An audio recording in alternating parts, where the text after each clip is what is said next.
¿Qué pretende ser Conversaciones Alimentarias? Pretende ser un espacio en el que hablaremos sobre la gestión correcta de la empresa alimentaria, sobre los mitos y verdades de los alimentos y sobre todo sobre la compra inteligente de alimentos. ¿Y a quién va dirigido? Pues a ti consumidor, y también a los profesionales del sector y a los directivos y gerentes de empresa o industria alimentaria. En resumen, pretende ser un canal de comunicación sencillo y comprensible, a la vez que ameno. Y en esta aventura me acompaña una experta en comunicación, Beatriz García Cibreiro, que también es gerente de su propia empresa, Comunicarte. ¡Empezamos!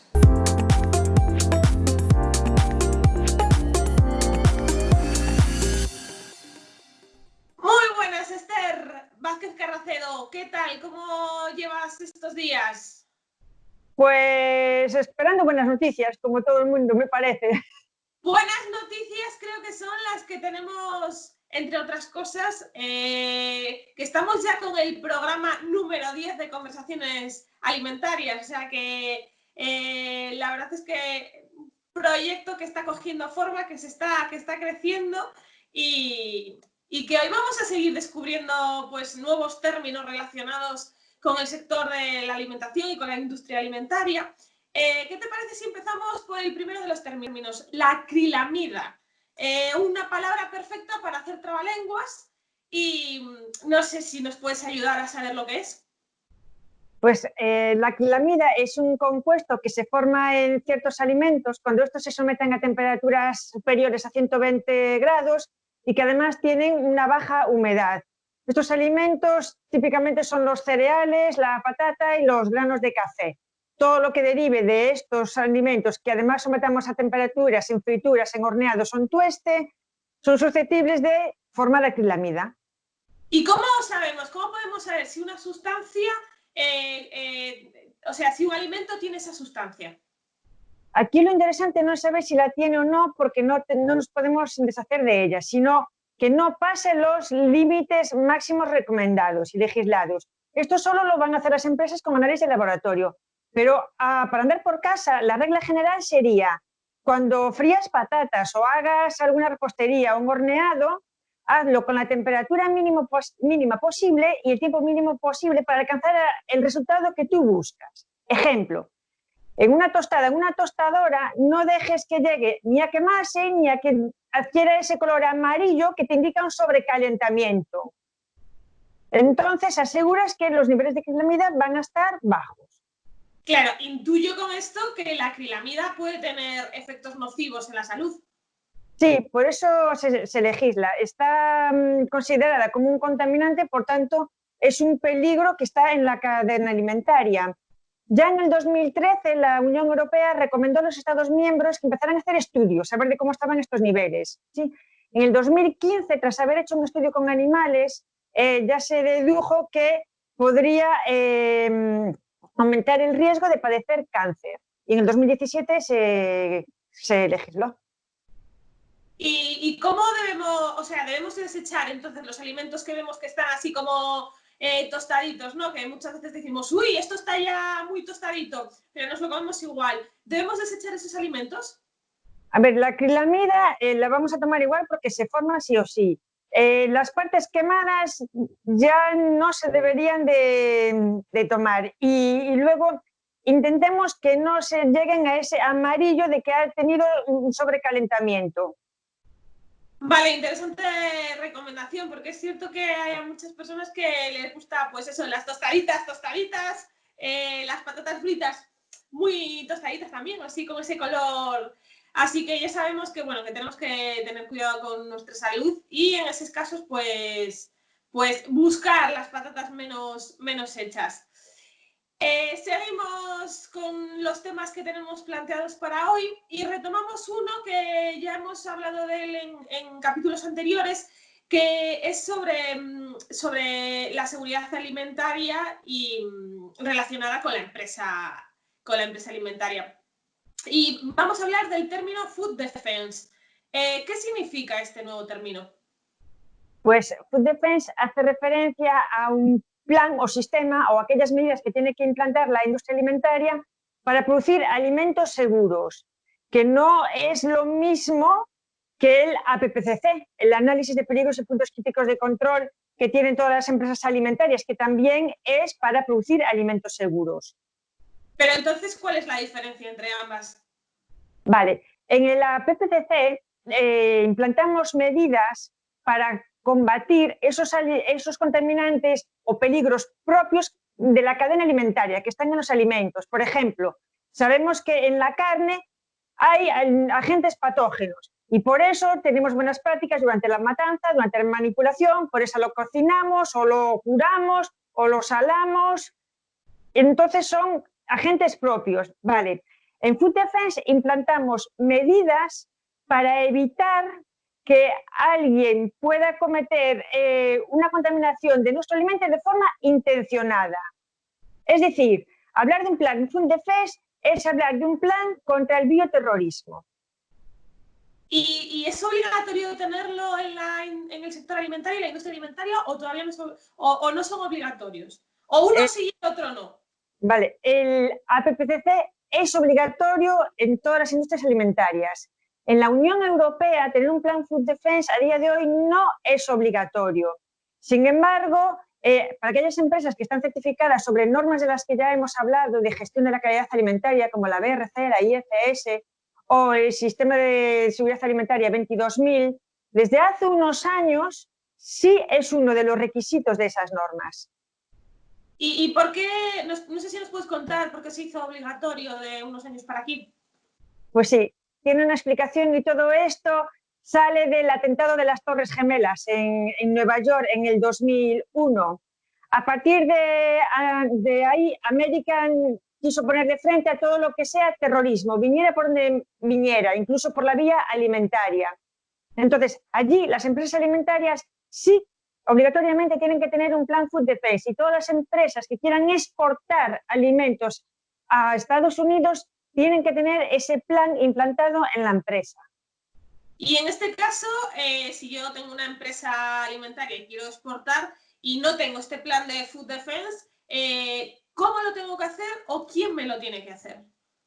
Pues un plan Food Defense, básicamente tienes que analizar todas las vulnerabilidades que tiene tu empresa que puedan permitir que entre un acto terrorista. O sea, tienes que mirar tu entorno, la competencia, los índices de criminalidad, la edificación, si hay posibilidad de entrada de gente, mirar qué personas entran en tu empresa y las que son ajenas a tu empresa, mirar la competencia, el suministro de agua, todo lo que puede ser una vulnerabilidad que propicie un acto terrorista, hay que ponerle medidas.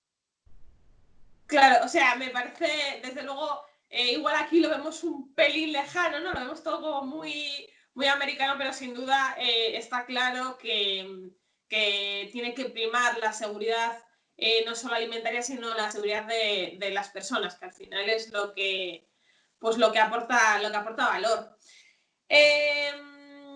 Seguimos, Esther, si te parece, ya con el último punto, que son algo que yo creo que es incluso preocupante, que es el alto número de intoxicaciones alimentarias que pues están denunciando en los últimos años. ¿Por qué crees que están aumentando estas intoxicaciones alimentarias? Tema interesante y muy serio. Voy a intentar ponernos en situación antes de confirmarte que sí que están aumentando. Una intoxicación alimentaria es una patología que se produce a consecuencia de ingerir un alimento que está contaminado. Vale, normalmente la relacionamos con bacterias, pero el alimento puede estar contaminado con virus, bacterias, hongos, parásitos o productos químicos, y todos esos son intoxicaciones alimentarias. Voy a cogerme la chuleta y mirar los números, ¿vale? Y a lo mejor más que decirte que están aumentando, que puede decir mucho o no, vamos a hablar de cifras. Yo tengo los datos, ¿vale?, que van del 2014 al 2017, porque todos estos informes llevan como mínimo 2 años de retraso. Te confirmo que sí que van creciendo, pero las cifras son, por ejemplo, en el tema de la bacteria Campylobacter, estamos hablando de en torno a 246.000 casos al año en la Unión Europea. Salmonella, en torno a 92.000 casos al año. Listeria, casi 2.500 casos al año. Y E. coli, más de 6.000 casos al año. Lo curioso de estos informes es que ahora mismo solo te acabo de mencionar 4, pero son muchas más bacterias. Y no te he informado de las intoxicaciones alimentarias por agentes químicos. Con lo cual, esto es solo la punta del iceberg. Y si te sigo dando datos, que se encuentran pocos porque cada país lo hace de su manera, pues mira, en Estados Unidos anualmente hay 76 millones de casos por intoxicación alimentaria. En Francia, más de 750.000 casos. Y aún así, estos datos, te vuelvo a decir, es la punta del iceberg porque se sabe que la mayoría de los casos de intoxicación alimentaria no se llegan a diagnosticar. Por tanto, perdona, respecto a las causas que tú me preguntabas, pues sin duda lo estamos haciendo mal. No se puede decir más claro, lo estamos haciendo mal. Si tenemos problemas de intoxicaciones alimentarias por altos contenidos de mercurio en los alimentos, pues el mercurio es porque está en los mares y el mercurio está por la actividad humana. Si tenemos noticias de intoxicaciones alimentarias como fuera del año pasado con la carne mechada o muchas que se ven cada día, pues será porque estamos haciendo malas prácticas de manipulación y de higiene de los alimentos. Simplemente eso. Si te acuerdas de aquella radiografía que hicimos en aquel primer programa, uno de los datos era cuánta gente está manipulando alimentos y no sabemos qué formación tiene. Por otro lado, está aumentando la temperatura de los océanos, con lo cual aumentan las biotoxinas marinas. Y luego también está la mayor resistencia a los antibióticos que tienen las bacterias. Vale, algo estamos haciendo mal individualmente y como sociedad. Y también, hombre, también vamos a mencionar de que cada vez existe mayor número de gentes vulnerables. ¿Por qué? Porque aumenta la esperanza de vida, porque estamos con tratamientos crónicos, con inmunodepresores, y eso hace que seamos más vulnerables. Y también por la movilidad de gente. Hay agentes patógenos que estaban en un lugar y se vienen para otro donde no existían y tenemos ahí a un nuevo agente. Y entonces, ¿cuál crees que es la previsión para los próximos meses, años? ¿Se prevé que esto siga aumentando o que la gente tome conciencia y realmente se reduzca pues, el número de intoxicaciones? Pues es una buena pregunta, porque ahora mismo nos fijamos en cómo bajar estas cifras, que son altísimas, ¿vale? Pero si miramos al futuro, la previsión es que va a crecer, va a crecer. ¿Y por qué? Pues si tenemos en cuenta el tema de los agentes que son emergentes.